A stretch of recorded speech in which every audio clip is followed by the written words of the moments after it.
Friends, आज के इस महत्वपूर्ण वीडियो में हम एक ऐसे मुद्दे पर बात करेंगे जो हमारे समाज में तेजी से बढ़ रहा है।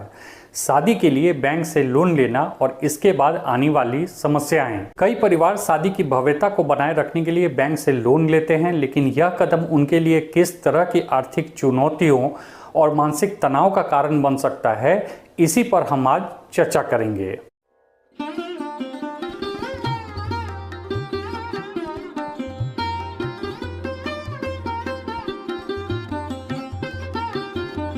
फ्रेंड्स, भारत में विवाह न केवल दो व्यक्तियों के बीच का एक संबंध है, बल्कि दो परिवारों के बीच का एक गठबंधन भी है। समाज में विवाह को एक प्रतिष्ठा का प्रतीक माना जाता है और अधिकांश परिवार अपने बच्चों की शादी को एक महत्वपूर्ण सामाजिक अनुष्ठान के रूप में देखते हैं। विवाह समारोह को शानदार और भव्य बनाने की परंपरा ने इस आयोजन को आर्थिक रूप से काफी महंगा बना दिया है। यही कारण है कि लोग अब विवाह के लिए आवश्यक राशि को पूरा करने के लिए बैंक लोन का सहारा ले रहे हैं। हाल के वर्षों में विशेष रूप से पिछले वर्ष विवाह ऋण लेने वालों की संख्या में लगभग 40% की वृद्धि देखी गई है। इन ऋण की बढ़ती मांग के पीछे मुख्य कारण शादी के आयोजन पर होने वाले खर्च में वृद्धि और महंगाई का असर है। भारतीय बैंक और वित्तीय संस्थान अब विवाह खर्चों के लिए विशेष प्रकार के ऋण योजनाएं प्रदान कर रहे हैं, जो कई तरह के शादी से जुड़े खर्चे जैसे कि विवाह स्थल का किराया, कैटरिंग, परिधान और सजावट को कवर करती है। भारत में शादी के लिए बैंक लोन लेने के पीछे की मानसिकता पर अगर हम गहराई से विचार करें तो हमें कई सामाजिक, सांस्कृतिक और आर्थिक पहलुओं का विश्लेषण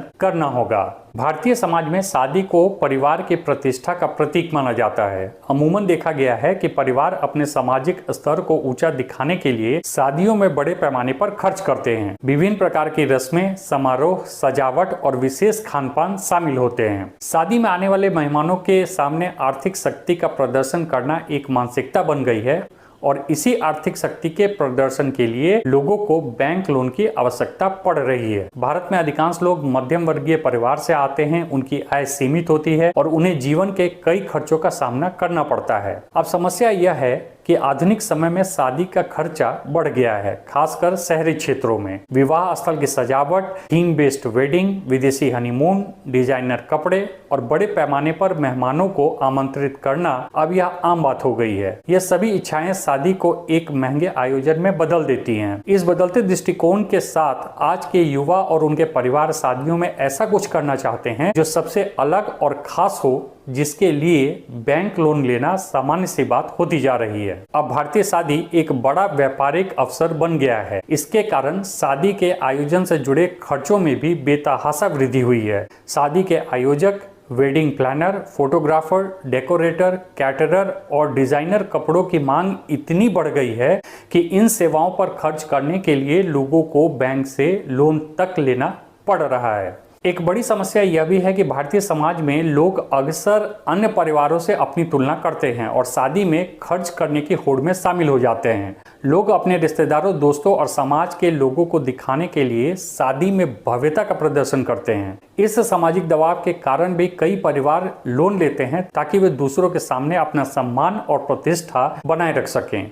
अच्छा, वर्तमान में बैंकों और वित्तीय संस्थानों द्वारा शादी के लोन लेने के लिए अनेक योजनाएं भी उपलब्ध हैं। विवाह ऋण के मामले में आमतौर पर बैंक बिना किसी गारंटी के 40-50 लाख रुपए तक का ऋण प्रदान कर देते हैं, जिन पर ब्याज दरें लगभग 10.5% से शुरू होती हैं। इन तरह के ऋणों का कार्यकाल आमतौर पर 1 से 6 वर्ष तक होता है, जो व्यक्ति के व्यक्तिगत आय और क्रेडिट स्कोर के आधार पर निर्धारित किया जाता है। इससे परिवारों को अपने शादी के खर्चों का प्रबंधन करने में लचीलापन मिलता है और वह आसानी से अपनी बजट योजना बना सकते हैं। इन सुविधाओं की उपलब्धता के कारण लोग बिना अधिक झिझक के शादी के खर्चों के लिए लोन ले लेते हैं। बैंक इस बात का ध्यान रखते हैं कि शादियां भारतीय समाज में महत्वपूर्ण होती है, इसीलिए वे इस उद्देश्य के लिए आसानी से लोन प्रदान कर देते हैं। आसान और शीघ्र लोन प्रक्रिया भी लोगों को लोन लेने के लिए प्रेरित करती है ताकि वे अपने सपनों को पूरा कर सके। हालांकि विवाह ऋण लेने के साथ कुछ चुनौतियां भी जुड़ी हुई हैं। ऋण का भुगतान कई वर्षों तक करना पड़ सकता है, जो नव विवाहित दंपतियों के फाइनेंशियल मैनेजमेंट में तनाव भी उत्पन्न कर सकता है।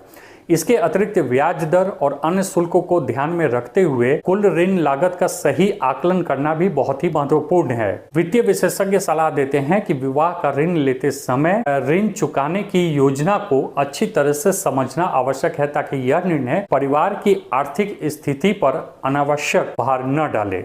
अब सवाल उठता है कि क्या शादी के लिए बैंक लोन लेना उचित है। फ्रेंड्स, शादी के लिए लोन लेना लोगों को तुरंत राहत तो देता है, जिससे वे अपने सपनों की शादी कर सकते हैं, लेकिन इस सपने के साथ ब्याज दरें भी जुड़ी होती हैं। जब तक व्यक्ति के पास निश्चित आय का साधन है और वह लोन समय पर चुका सकता है, तब तक यह निर्णय ठीक माना जा सकता है, परंतु अगर समय पर भुगतान नहीं किया गया तो यह लोन उनके जीवन पर भारी भी पड़ सकता है। कई मामलों में देखा गया है कि लोग शादी के खर्चे को पूरा करने के लिए बड़े लोन ले लेते हैं, परंतु बाद में उन्हें चुकाने में असमर्थ हो जाते हैं। ऐसा होने पर बैंक कानूनी कार्रवाई कर सकता है, जिसमें आपके बैंक अकाउंट को सीज करना, कोर्ट में केस दायर करना और आपके क्रेडिट स्कोर को खराब करना भी शामिल है। इस स्थिति में व्यक्ति न केवल आर्थिक दबाव में आता है, बल्कि मानसिक तनाव और सामाजिक समस्याएं भी बढ़ जाती हैं।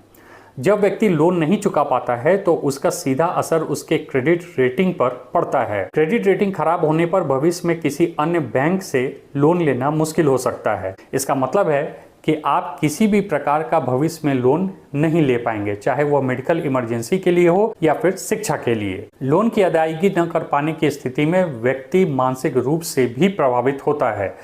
आर्थिक बोझ से व्यक्ति डिप्रेशन, तनाव और अन्य मानसिक समस्याओं का भी शिकार हो जाता है। यह समस्या न केवल उस व्यक्ति को बल्कि उसके परिवार को भी प्रभावित करती है।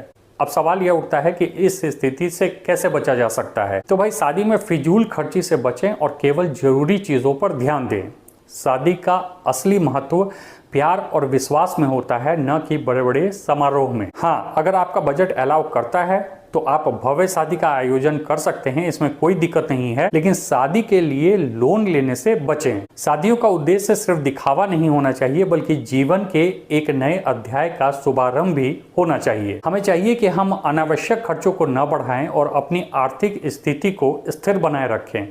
यदि हम सोच समझ कर निर्णय लेंगे तो भविष्य में किसी तरह की आर्थिक समस्या से बचा जा सकता है। अतः समाज में एक संतुलित दृष्टिकोण और अपनी क्षमता के अनुसार खर्च करने का महत्व समझना आवश्यक है, ताकि युवा पीढ़ी कर्ज के बोझ से बच सके और एक स्थिर आर्थिक जीवन जी सके। आपका इस संबंध में क्या ओपिनियन है, कमेंट करके मुझे जरूर बताएं। Thanks for watching.